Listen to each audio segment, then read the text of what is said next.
Hello students, कैसे हैं आप लोग। आई थिंक बहुत टाइम के बाद आपसे मुलाकात हो रही है मेरे इस यूट्यूब चैनल पे वी लर्न इकोनॉमिक्स पे।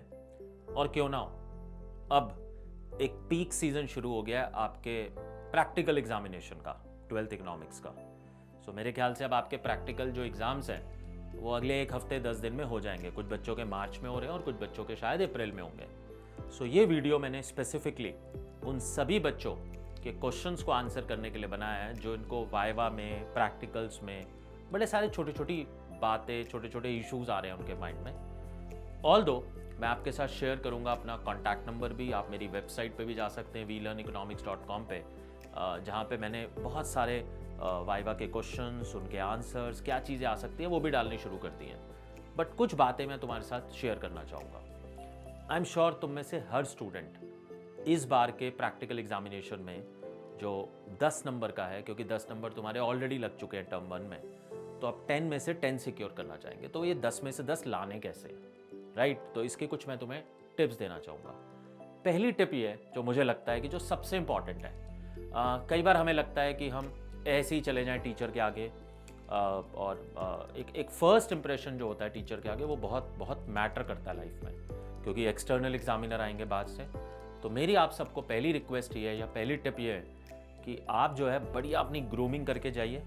अगर आप बॉयज़ हैं तो बढ़िया सी बियर्ड, अपना हेयर कट, और अगर क्लीन शेव्ड है तो बढ़िया बिल्कुल फ्रेश लुक जैसे कहते हैं, अपनी बढ़िया सी यूनिफॉर्म पहनिए, आयरन कीजिए, और एक लगना चाहिए एग्जामिनर को कि कोई ज़बरदस्त स्टूडेंट आया क्लास 12th का। ठीक है, आपको लग रहा होगा अरे सर ये क्या बात कर रहे हो। Even this applies to girl students also. बिल्कुल आप बढ़िया, मतलब जैसे कहते हैं कि इम्प्रेसिव स्कूल स्टूडेंट की तरह अपने एग्जामिनर के आगे जाइए। तो ये तो एक बेसिक बात हो गई, ठीक है, क्योंकि कई बार लोगों को लगता है बड़े बड़े बाल कर लें, गंदा से हेयर स्टाइल कर लें और तब जाए टीचर के आगे। मतलब you have to be a very very good student of class 12th। तो पहला इंप्रेशन अच्छा होना चाहिए, ये मेरा सजेशन है। नंबर 2, मेरे को लगता है कि आप लोग वाइवा और इस इंटरनल एग्जामिनेशन को लेके बहुत सारा टाइम वेस्ट करने वाले हैं अपना, जिसकी कोई ज़रूरत नहीं है। येस, इंपॉर्टेंट है, बट आपको क्या ध्यान रखना है, सबसे पहले आपकी file I am sure ready होगी, क्योंकि आपने काफ़ी काम तो पहले ही कर लिया था। So file should be ready, that is step number 1। Step number 2 है अपनी फाइल को पढ़िए, अपने प्रोजेक्ट को पढ़िए। अब ज़्यादातर बच्चे जो गलती करते हैं वो अपने प्रोजेक्ट को पढ़ते ही नहीं है। तो मेरी टिप नंबर 2 तुम्हें यह है कि तुम्हें अपने प्रोजेक्ट जो भी बनाया है, जो भी टॉपिक है, चाहे वो गवर्नमेंट बजट है, चाहे वो मनी बैंकिंग है, चाहे वो फॉरेन एक्सचेंज रेट है, चाहे वो तुमने इंडियन इको से कोई लिया है, या कई बार आप लोगों ने ऐसा भी प्रोजेक्ट चूज़ किया होगा जो आपके कंटेंट में होगा ही नहीं। ठीक है, आपने कहीं बाहर से पिक किया होगा। कई बच्चों को मैं देख रहा था, उन्होंने मेक इन इंडिया पे बनाया है, किसी ने ह्यूमन डेवलपमेंट इंडेक्स पे बनाया है। तो आप अपनी प्रोजेक्ट फाइल को पढ़िए, क्योंकि मोस्टली जो एग्जामिनर्स है वो आपकी प्रोजेक्ट फाइल से ही क्वेश्चन पूछते हैं मोस्टली। मतलब मोर देन 99% प्रोबेबिलिटी इसी चीज़ की होती है। सो टिप नंबर 1 है अपनी ग्रूमिंग करके जाइए। टिप नंबर 2 है अपनी प्रोजेक्ट फाइल को ठीक से पढ़ के जाइए। ठीक है, कॉन्फिडेंट रहिए बातचीत करते वक्त। और वैसे हमेशा ध्यान रखना लाइफ में, मतलब हमने भी बहुत इंटरव्यूज फेस किए अपनी ज़िंदगी में, आपके टीचर्स भी आपको गाइड कर रहे होंगे। मतलब मैं ये मानता हूँ कि अगर एक एक्सटर्नल टीचर ने तुमसे अगर 4 क्वेश्चन पूछे हैं तो ज़रूरी नहीं है कि तुम्हें चारों के आंसर आते होंगे। सो इसको लेके कोई पैनिक नहीं होना चाहिए, कोई घबराहट नहीं होनी चाहिए। कई बार क्या होता है कि एकदम से उन्होंने कुछ क्वेश्चन पूछा पहला और आपको वही नहीं आता, तो उसके चक्कर में आप अगले 3 भी नहीं आंसर कर पाते, आप नर्वस हो जाते हैं। तो नर्वस होने की ज़रूरत नहीं है। अगर आपको कोई क्वेश्चन नहीं आता तो रिस्पेक्टफुली बोलिए एग्जामिनर को, I am so sorry ma'am, so sorry sir, I will definitely read this topic again, so could you please ask another question.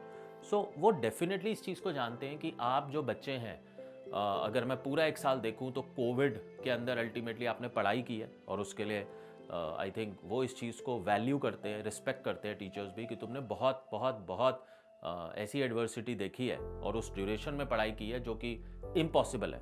तो एक आध क्वेश्चन ना आना डज नॉट मीन कि तुम्हारा प्रैक्टिकल बेकार हो गया, राइट? तो सबसे इंपॉर्टेंट है अपनी प्रोजेक्ट की फाइल पढ़िए, उससे रिलेटेड कंटेंट आना चाहिए। और अगर बाई चांस टीचर कोई ऐसी चीज़ भी पूछ रहे हैं जो तुम्हारी फाइल में नहीं है या जनरल बात कर रहे हैं, सो अगर आता है तो डेफिनेटली आंसर कीजिए। जैसे मुझे लगता है कि उस दिन आपको अगर पॉसिबल है तो सुबह का न्यूज़पेपर भी पढ़ के जाना चाहिए। कई बार कोई टीचर आपसे बहुत रीसेंट न्यूज़ भी पूछ लेते हैं, तो मुझे ऐसा लगता है कि अब से तुम्हें न्यूज़पेपर्स और इसको भी पढ़ना चाहिए कि हो क्या रहा है अल्टीमेटली, इकोनॉमी को लेके, बिजनेसेस को लेके थोड़ा सा एक अंदाज़ा होना चाहिए, ठीक है। वो किसी भी चीज़ से उसको लिंक भी कर सकते हैं। सो प्रैक्टिकल और इंटरनल एग्जामिनेशन को लेके फिर से अगर मैं इसे सम अप करूं अपनी वीडियो को, तो 3-4 इंपॉर्टेंट टिप्स मैं देना चाहूँगा। नंबर 1, तुम्हारी ग्रूमिंग, स्कूल यूनिफॉर्म बहुत इंपॉर्टेंट है।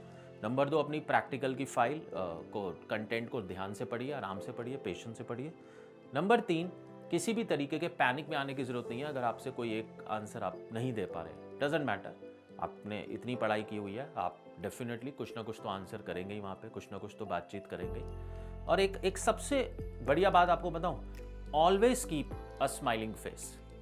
आपका स्माइलिंग फेस आई थिंक आपकी ओवरऑल पर्सनालिटी बताता है। मतलब मैं ये नहीं कह रहा कि हंसने लग जाना है वहाँ पे कपिल शर्मा कॉमेडी शो की तरह, बट एक स्माइलिंग फेस जो होता है वो आपका भी स्ट्रेस कम करेगा, आपके टीचर का भी करेगा, एक्सटर्नल का भी करेगा।